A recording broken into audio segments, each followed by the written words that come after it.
Hello! Today I will be attempting to embroider a t-shirt. So I ordered an embroidery kit and it came with this floss, this little package with all the needles, measuring tape, and all these little gadgets. And also it came with, I guess this is material to embroider on, but it's pretty thick. It's like a cloth-ish material. And then all 5 of these embroidery hoops. I also got 2 t-shirts, one's white and one's pink. I'm hoping to put the same pattern on them in just different colors, but we'll see. So this is what I am going to be embroidering. If you don't know Frank Ocean, check him out. He's great. This is his album art for Blonde. So what I did was just pull it up on my iPad and then turn the brightness like all the way up.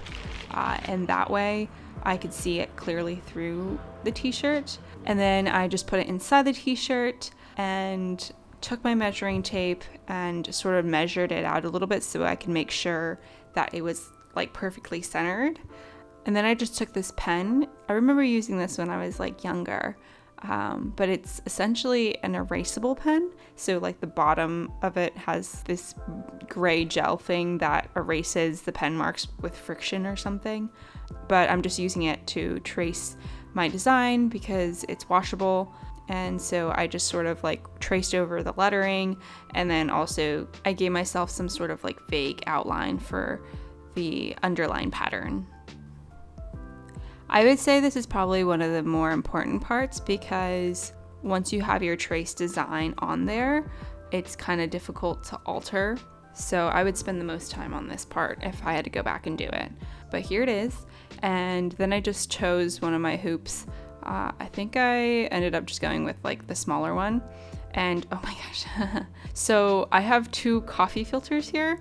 I read somewhere that you have to have stabilizer if you're going to embroider onto a t-shirt, which I did not have.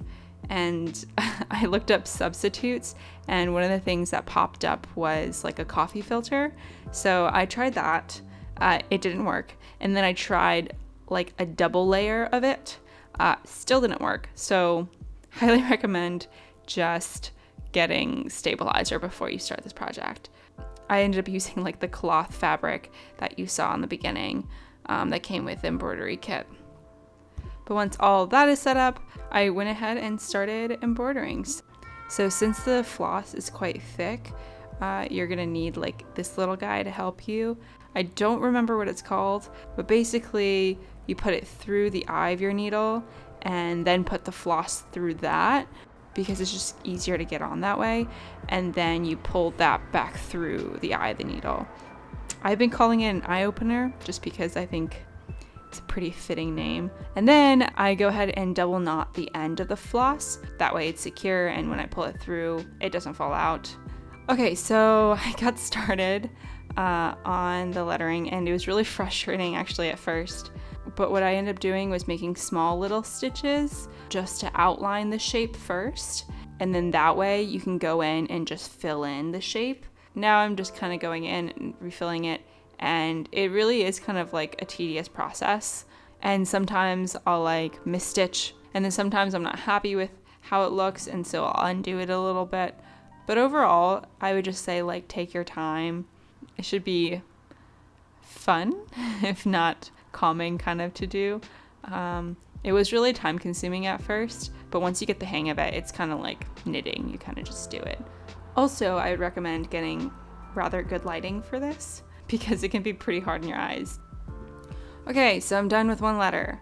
And now, fast forward, I'm done with almost all the letters except for the D. And so you see I have the D outlined, and so all I have left is to fill it in. And I'm gonna say that the L took the least amount of time because it's very straightforward. Whereas when you have shapes that are like circles, those can get a little bit more tricky, and you kind of just have to do your best on them. As you can see, my shapes are not completely on point, and the typeface is not exactly how it's supposed to look, but if it works, it works. Next, I'm gonna do the colors, and so I'm just picking out the floss. It goes from blue to pink to red and then yellow, and I had a bunch of different variations of those colors, but I try to pick the ones that were closest to what I saw in the image. And I just cut the amount that I wanted. And for this shape, I was trying to do more of a slant. So I had to be pretty careful of creating those straight lines, at least on the outline. My tracing with the pen marks wasn't completely straight, so I kind of had to adjust the floss a little bit. So once I finish a color, I double knot it again on the back of it. And what I do is I just create this huge loop, and then I press down on the back of it, just so the knot ends up being right against the fabric instead of just like hanging out. I did the pink, and you see I struggled a little bit, but essentially when you have like remaining white spots, I don't know if you can see, there's like 2 little baby ones. I just go back in and I fill up those holes, and voila, no more white spots. So normally with the floss that I got, it's pretty thick, so I separate it into half. So if you look really closely at your floss, you can count the individual number of strings, and for mine I had 6 individual little strings, so I just split it up to 3 and 3, and you just get 2 pieces to work with. So again, if you do mess up, do not worry, I messed up plenty. Just retrace your steps. I just took my needle out and then pulled the floss backwards and undid all the stitches that I was not happy with. It was a little bit annoying having to redo putting the floss in the needle, but the eye opener and the good lighting really helped. And again, do not underestimate good lighting. I had done the letter D on the blonde and I thought it looked fine, but then I looked at it the next day and there were little white dots where I didn't fill it in for sure, so I had to go back in and redo it a bit. That's not usually a big deal though, because it's a lot easier to go back and fill something in than having to fix something that's outside of your outline or shapes. So if you definitely feel like you've stitched outside your lines and you don't like it, I just say redo it while you can before you knot it in place. Okay, so I'm done with the pink and done with the red, and the last color I have is yellow. So in the design, the yellow is kind of spaced out a little bit more. It kind of like fades. So I basically did just that.